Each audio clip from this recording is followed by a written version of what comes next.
নমস্কার বন্ধুরা, আমি সায়নী প্রমূর্ত ওজার্থে সিল্ক রুট ভ্রমণ পার্ট 3 ভিডিও নিয়ে আজকে এলাম। বেশ কিছুদিন ধরে ভিডিওটা বানাবো করে সময় পাচ্ছিলাম না। ধীরে ধীরে ভিডিওটা বানানো আজকে শুরু করলাম। দেখুন, পাদামচেনে আমাদের যেদিন ছিলাম সেই দিন বিকেলের দৃশ্য এটা। বিকেলে চারিদিকটা মেঘে ঢেকে গিয়েছিল। খুব সুন্দর। পাদামচেনে আমরা ছিলাম আইসল্যান্ড হোমস্টেতে। এইখানের লোকেশান নিয়ে আমি আগের ভিডিওতে আলোচনা করেছি। লোকেশান অসম্ভব সুন্দর। মেঘ যেন ঘরের মধ্যে চলে আসছে। আপনার মনে হবে মেঘের ওপর ভর করে আপনি বোধহয় পুরো অঞ্চলটা, পুরো পাহাড়ি এলাকাটা ঘুরে বেড়াচ্ছেন। সাদা মেঘ, তার মধ্যে মেঘলা ওয়েদার, এবং সেই মেঘ ঘরের মধ্যে চলে আসছে।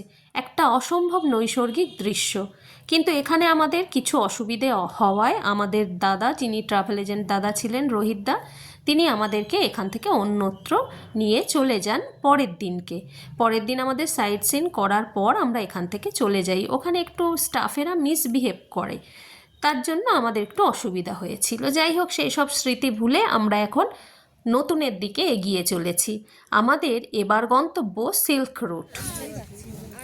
জিগজ্যাগ রোড যাওয়ার সময় রাস্তাটা ভয়ঙ্কর এবং সুন্দরও বটে। জিগজ্যাগ রোড যাওয়ার সময় ওয়েদারটা ছিল আমাদের খুবই সুন্দর। হঠাৎ কি হলো, আপনারাও আমাদের সাথে দেখুন জিগজ্যাগ রোড কত সুন্দর। মা, এত মেঘ কোথা থেকে এলো? এই তো রোদ ছিল, কিছুই তো দেখতে পাচ্ছি না এখন। যাক বাবা, আকাশ পরিষ্কার হয়েছে। আমরা কুকুর পৌঁছে গেলাম।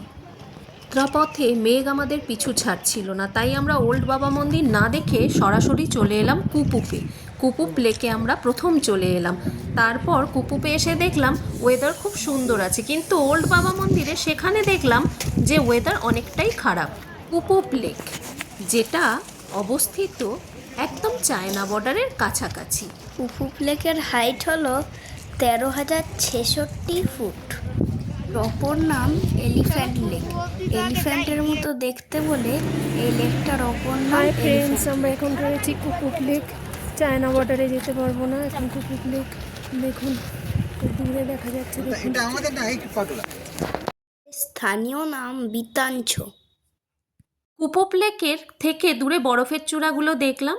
বরফ সামনাসামনি তেমন ছিল না। এবার বাবা হরভজন সিংয়ের মন্দিরে গেলাম, যেখানে ওয়েদারটা তখন অনেকটা ক্লিয়ার হয়েছে, যেটা আগে আমরা না গিয়ে কুপুপ লেকে চলে গেছিলাম। বাবা হরভজন সিং ইন্ডিয়ান আর্মির একজন দৃষ্টান্তমূলক সিপাহী, যার জন্য এখনও পর্যন্ত তিনি মৃত। 1962 সালে ভারত চীন যুদ্ধে তিনি প্রাণ হারিয়েছিলেন। তা সত্ত্বেও প্রতি মাসে তার বেতন তার পরিবারের হাতে তুলে দেওয়া হয়, এবং 6 মাস ছাড়া ছুটিতে তিনি বাড়ি যান। পুরো কূপ বুক করে তাকে পাঠানো হয়, আবার তাকে ফেরত আনা হয়। তার জুতো জোড়া পাঠানো হয় এবং জুতো জোড়াকে ফেরত আনা হয়। তিনি মারা যাওয়ার পর স্বপ্নাদেশ দিয়েছিলেন যে তিনি সেখানে মৃত অবস্থায় রয়েছেন, এবং সবাই ভেবেছিল হয়তো বাচ্চা ছেলে, তিনি পালিয়ে গেছেন, কিন্তু তা না।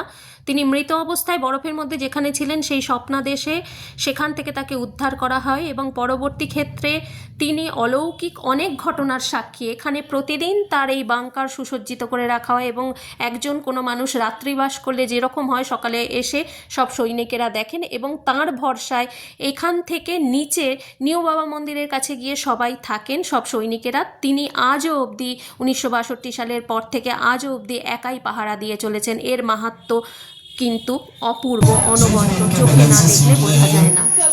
ইন্ডিয়ান আর্মির প্রত্যেকে তাকে রেসপেক্ট করে এবং দেবতার আসনে বসিয়েছে, এবং সেটা চোখে না দেখলে বিশ্বাস করা যায় না। আমরা দুবার গেছি। নমস্কার বন্ধুরা, আমরা চলে এসেছি বাবা মন্দিরে। বাবা মন্দির যাওয়ার জন্য এটা বাবা হরভজন সিংয়ের বাংকার, যেটা যাওয়ার জন্য এই লাল সিঁড়িটা যেটা উঠে গেছে, এখান দিয়ে যে দেখুন এই লাল সিঁড়িটা যেখানে উঠে গেছে, এখান দিয়ে যেতে হবে। জুতো খোলার জায়গা ওখানে আছে, জুতো খুলে নিতে হবে। জুতো খুলে নিয়ে তারপর আসতে হবে, আর জুতো খুলে হাত ধোয়ার ব্যবস্থাও আছে। তারপরে এই বাংকারে উঠে লাইন মেনটেন করে যেতে হবে। নেমে জুতো পরে হাত ধুয়ে তারপর এখান থেকে প্রসাদ করে, যে ইন্ডিয়ান আর্মির পরিচালিত। আমরা 12 বছর আগে একবার এসেছিলাম, তখন আমি ভিডিও করার অতটা চল ছিল না, তখন ভিডিও করতে দেয় উনি। এখন ভিডিও করতে দিচ্ছে। আপনারা এলে মাস্ট এই জায়গাটা ঘুরবেন। আমরা যে সময় এসেছি এখন প্রেসিডেন্ট দ্রৌপদী মুর্মু এখানে এসেছেন। দ্রৌপদী মুর্মু ম্যাম এখানে এসেছে, যার জন্য যেতে গেলে তো আমরা আজকে 6:30টায় বেরিয়েছিলাম, নাথুলা যেতে গেলে আমরা আরও আগে বেরোতাম, কিন্তু কিছু করার নেই। বরফও দেখতে পেয়েছি, বরফের চূড়া দেখতে পেয়েছি, সামনে ছোটো ছোটো বরফের খণ্ড পড়ে থাকতে দেখেছি। আগেরবার কাশ্মীর গিয়ে যে পরিমাণ বরফ দেখেছি, এবারে বরফ খেয়েছি, এবার আর খাবো না। এবারে বরফ এতটা পাইনি, কিন্তু তাও ঠিক আছে। চলুন, সেই বেড়াতে এসেছি সময় বার করে 3-4 দিনের জন্য, যা হচ্ছে মেনে নেওয়া ছাড়া উপায় তো কিছু থাকে না মানুষের। ঠিক আছে, বেস্ট জিনিসটাই হবে, এটা ধরে নেবো, হোপ ফর দ্য বেস্ট। পরে আপনাদের আরও ভিডিও তুলে ধরবো। বাই। আমরা চলেছি নাথাং ভ্যালির উদ্দেশ্যে। নাথাং ভ্যালির হাইট হলো 13,500 feet. Nathang valley Ladakh of Sikkim নামে পরিচিত। নাথাং ভ্যালির ভূপ্রকৃতি তিব্বতের মতো, রুক্ষ শুষ্ক বৃক্ষহীন, চারিদিকে শুষ্ক শীতল বাতাস এবং ন্যাড়া ন্যাড়া পর্বত। এই নাথাং ভ্যালিতে আমরা গিয়েছিলাম কিছুক্ষণের জন্য। এবার আমরা চলে এলাম থাম্বি ভিউ পয়েন্ট। কাল থেকে মনটা এত খারাপ হয়ে গিয়েছিল, গাড়ি থেকে সামনের রাস্তা দেখা যাচ্ছিল না, এমন ওয়েদার ছিল। নামার পথে দেখুন কত ক্লিয়ার ওয়েদার পেয়েছি আমরা। এই থাম্বি ভিউ পয়েন্ট 11,200 ফিটে অবস্থিত। হাই বলো রায়ান। হাই, আমরা এখন কোথায় আছি বলে দাও। এটা হচ্ছে Thambi view point, circuit zigzag road. তাও সবাই দেখো আমাদের সাথে, অসাধারণ অসাধারণ। 34 না চোখে দেখলে বিশ্বাস করা যাবে না, দারুণ দারুণ দারুণ। দেখো আমি তুলে ধরছি তোমাদের সামনে, দারুণ দারুণ। আর হ্যাঁ, একটা ছোট্ট রিমাইন্ডার, প্রমোট দোজ আর্থ এখনও যারা সাবস্ক্রাইব করেননি তারা প্লিজ সাবস্ক্রাইব করুন প্রমোট দোজ আর্থ। এই যে এটা থাম্বি ভিউ পয়েন্ট, আর এই হলো আমাদের গাড়ি, এই হলো আমাদের গাড়ির দাদা, গাড়ির 2জন দাদা। এই গাড়ি আমাদের, এখানে সবাই গেছে, টয়লেট গেলে যাচ্ছে, কেউ চা কফি ম্যাগি কিছু খেলে মোমো খাচ্ছে। এই যে দূরে দেখতে পাচ্ছেন একটা ম্যাগনোলিয়া ফুটেছে, red colour white colour magnolia, হোয়াইটটা কম আছে, রেড বেশি আছে, দেখতে পাচ্ছেন। আমরা এসে পৌঁছালাম হ্যাঙ্গিং ব্রিজ, যেটা হচ্ছে লিংথামের হ্যাঙ্গিং ব্রিজ, যেটা ভাকুটার বা ভাগুটার হ্যাঙ্গিং ব্রিজ নামে পরিচিত। Crystal clear water of Bhakutar river, তার ওপরে তৈরি এই লিংথাম ব্রিজ। লিংথামের প্রাকৃতিক সৌন্দর্য অসম্ভব সুন্দর, আনটাচড এবং ভার্জিন এরিয়া। আমার সাথে আপনারাও দেখতে থাকুন, খুব এনজয় করবেন আশা করি।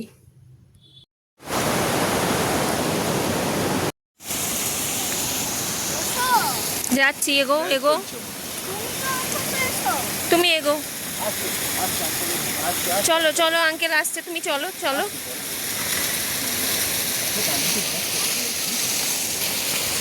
আমরা এখন চলেছি হ্যাঙ্গিং ব্রিজের উদ্দেশ্যে। জায়গাটা অসম্ভব সুন্দর, সত্যি খুব ভালো। হ্যালো গাইস, ভালো করে বলো, দেখা গেল না তো। হ্যালো গাইস, বলো কোথায় যাচ্ছ। এখন আমরা যাচ্ছি, হাতটা ধরো। এখন আমরা হ্যাঙ্গিং ব্রিজে যাচ্ছি। জায়গাটা কেমন রায়ান?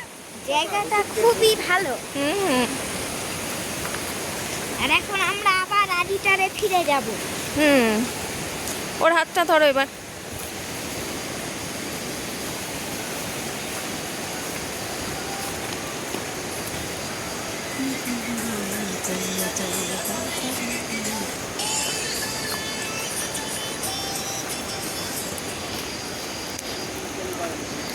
হ্যাঙ্গিং ব্রিজের আগে একটা ওয়াটারফলস আছে, রিভার আছে। জায়গাটা খুব সুন্দর, খুব সুন্দর, সত্যি খুব সুন্দর, একদম আনটাচড, খুব ভালো লাগছে। আপনারা এলে অবশ্যই আসবেন। আমরা এখান থেকে ফিরে যাব আরিটারে, আরিটার থেকে কালকে আবার লুংচক চলে যাব। আরিটার প্রথম দিন ছিলাম, তারপর দিন ছিলাম কদমচেন। কদমচেনের হোটেলটা, হোমস্টেটা আমাদের খুব একটা ভালো লাগেনি, একটু মিসবিহেভও করেছিল, একটু সমস্যা তৈরি হয়েছিল, পরে এই নিয়ে আমি ভিডিও বানাবো। তবে আরিটারের হোমস্টে একদম এ ক্লাস। পরে নাম ডিটেলস সব বলে দেবো। এখন চলেছি একদম হ্যাঙ্গিং ব্রিজ দেখতে। খুব সুন্দর নিরিবিলি পরিবেশ, খুব ভালো লাগছে জায়গাটা। আপনারা এলে অতি অবশ্যই আসবেন। খুব ভালো, খুব ভালো, এক কথায় অসাধারণ।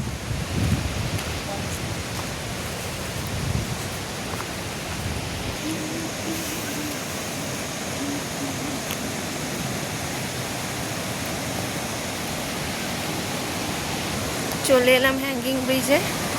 দেখুন পরিবেশটা এত সুন্দর, এত সুন্দর।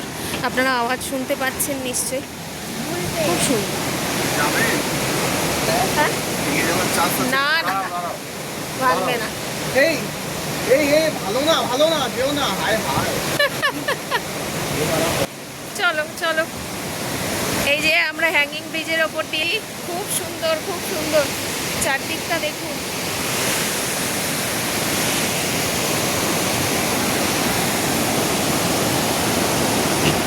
বাবা নাড়াবে না।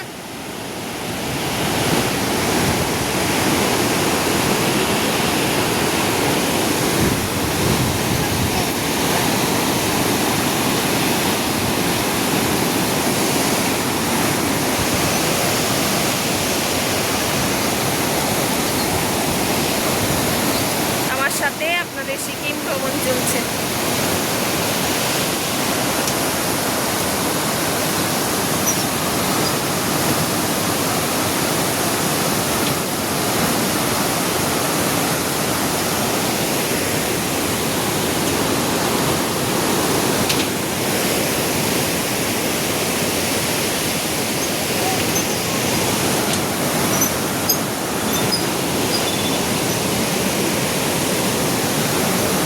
আগে আমরা ছিলাম, দেখুন ওই দূরে আছে ওই ব্রিজটা, ওখান থেকে ছবি তুলেছিলাম। পাশে এই পাশ দিয়ে এলাম, এই রাস্তা ধরে এলাম, এই যেখান থেকে শুরু হয়ে রাস্তা এখানে এলো, এসে এখানে এলো, এই ব্রিজের কাছ অব্দি এলো, এসে এই ব্রিজ দিয়ে তারপর আবার সোজা ওই দিক দিয়ে একটা ওঠার সিঁড়ি আছে। একদম জায়গাটা ভার্জিন, খুব সুন্দর, লোকজন সেরকম বিশেষ নেই, নিরিবিলি পরিবেশ, খুব সুন্দর জায়গাটা, খুব সুন্দর। দেখুন চারদিকের ভিউটা, ঘন জঙ্গল, এই সিঁড়ি দিয়ে উঠে চলে। এই দেখুন আমার সাথে সাথে আপনারাও উঠুন, কেমন লাগছে জানাবেন।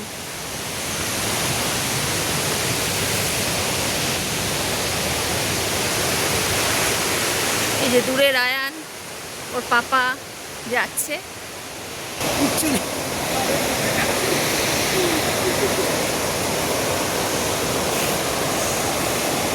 আমরা আরিটারে পৌঁছে গেলাম। আরিটারের আগের হোমস্টেটাতেই আমরা ছিলাম। সেখানে ছেলে নিজের ভিডিও বানাচ্ছে একটু। খাওয়া দাওয়া করে আমরা একটু রেস্ট নিয়ে বিকেলের দিকে আবার গল্প আড্ডার আসর বসলো। রয়্যাল ট্যুর কলকাতার কথা আমি যতবারই বলি ততটাই কম হবে। আপনারা নিজেরা গিয়ে দেখতে পারেন, খুবই ভালো লেগেছে আমাদের। ভবিষ্যতেও যাওয়ার ইচ্ছা রয়েছে। সময়ের অভাব, সময় যদি ম্যাচ করে তাহলে অতি অবশ্যই আমরা যাব। আপনারাও জয়েন করতে পারেন। সন্ধেবেলা এই যে সুজাতাদির সাথে ছেলে গল্প করছে। আর দেখুন এই আড়িটারে একটা লাইটের মধ্যে কেমন পাখির বাসা করেছে। দেখুন সব পাখিগুলো চারপাশটা পাখি ওখানে বসে আছে। আমাদের এই ট্যুর খুব ভালোভাবে আমরা কমপ্লিট করেছি। এটা আমার পার্ট 3 ভিডিও। এরপরে আরও একটা ভিডিও কি দুটো ভিডিও আসবে, সেটা দেখি কিভাবে বানাতে পারি। আপনারা পাশে থাকবেন। প্রমোটর্স আর্থে আপনারা পেয়ে যাবেন স্পিরিচুয়াল, তার সাথে ফুড, তার সাথে ট্রাভেল, তার সাথে ছেলের কিছু পারফরমেন্স, সব কিছু মিলিয়ে একদম জমজমাট প্যাকেজ। তাই এখনও অবধি যারা সাবস্ক্রাইব করেননি প্লিজ প্লিজ সাবস্ক্রাইব করুন, কমেন্ট করুন, লাইক করুন আর বন্ধুদের সাথে শেয়ার করুন। আপনাদের লাইক, শেয়ার, কমেন্ট আমাদের উৎসাহ যোগায়, আমাকে, আমার ছেলেকে আরও নতুন নতুনভাবে উৎসাহিত করে আপনাদের সামনে ট্রাভেল ব্লগ এবং অন্যান্য ব্লগ তুলে ধরার জন্য। ডেলি ব্লগও আমি এখন আপলোড করছি। এই যে বাবা হরভজন সিংয়ের ছবি, ইন্ডিয়ান আর্মির একজন প্রখ্যাত মানুষ তিনি, একজন বিখ্যাত মানুষ তিনি। দেখুন সব জায়গায় এক ভারত শ্রেষ্ঠ ভারত, অখণ্ড ভারত। সত্যিই তাই, আমরা ভারতবাসী হিসেবে গর্বিত। আমরা রয়্যাল ট্যুর কলকাতার সাথে গিয়েছিলাম 16 জনের পরিবার। সবাই মিলেমিশে আমরা এখনও অবধি যোগাযোগ আছে এবং ভবিষ্যতে আমাদের একসাথে আবার মিট করার ইচ্ছাও রয়েছে। আবার একসাথে যদি কোথাও যাওয়া হয় সেটাও প্ল্যান করা যেতে পারে।